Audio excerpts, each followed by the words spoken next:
আজকে বিভিন্ন কলেজের ছাত্র প্রতিনিধিদের সাথে একটা আলোচনা হয়েছে এবং আমার মনে হয় আলোচনার পরে একটা ফলপ্রসূ আলোচনা এবং এটা সমস্যাটা মোটামুটি সমাধান হয়ে যাবে।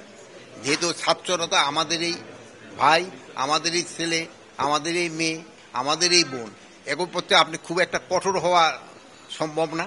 তাদের আপনি বুঝাতে হবে এবং তারা বুদ্ধিমান এবং তারা বুঝতে পারছে যে এবং তারা নিজেদের ভিতরে সমস্যাটা সমাধান করে ফেলবে। আমি অবশ্য সবকিছুর ভিতরে ইন্ধন আমি বলতে চাচ্ছি না, এটার ভিতরে কোনো ইন্ধন আছে কিনা এটা আপনারা বের করতে পারেন বেশি, যেহেতু আপনারা তো সাংবাদিকতা করেন, আপনার অনুসন্ধানী সাংবাদিকরা যদি ইন্ধন বের করে দিতে পারেন তা আমরা এটা এগেনস্ট অ্যাকশন নিব। বাট আমি আপাতত কোনো ইন্ধন আমি দেখতেছি না। স্কুলের নেতাকে গ্রেফতার কেন্দ্র করে চট্টগ্রাম, ঢাকায় বিভিন্ন জায়গায় বিভিন্ন বিশৃঙ্খল পরিবেশ বা সংঘর্ষ পরিবেশ সৃষ্টি হচ্ছে, সেটা দমনে আপনার কি পরিকল্পনা আছে? এটার ক্ষেত্রে আমার মনে হয় কিছু ইন্ধন, বাইরেরও কিছু হয়তো ইন্ধন আছে এবং দেশেও অনেক দুই একটা পার্টি আছে যে তাদের থেকে হয়তো কিছু ইন্ধন আছে। আবার ধরেন যে যাদের আমরা ব্যান করে দিছি তাদের থেকে হয়তো কিছুটা ইন্ধন আছে। আপনি যদি আপনার 6, 7 এবং 8ই আগস্টের পরের ঘটনার থেকে এখন কি উন্নতি হয় নাই? এখন হলে কি আমার হাতে তো ওরকম কোনো কিছু নাই যে আমি বলবো হয়ে যাবে, বাট আস্তে আস্তে তো কিছুটা উন্নতি হয়েছে।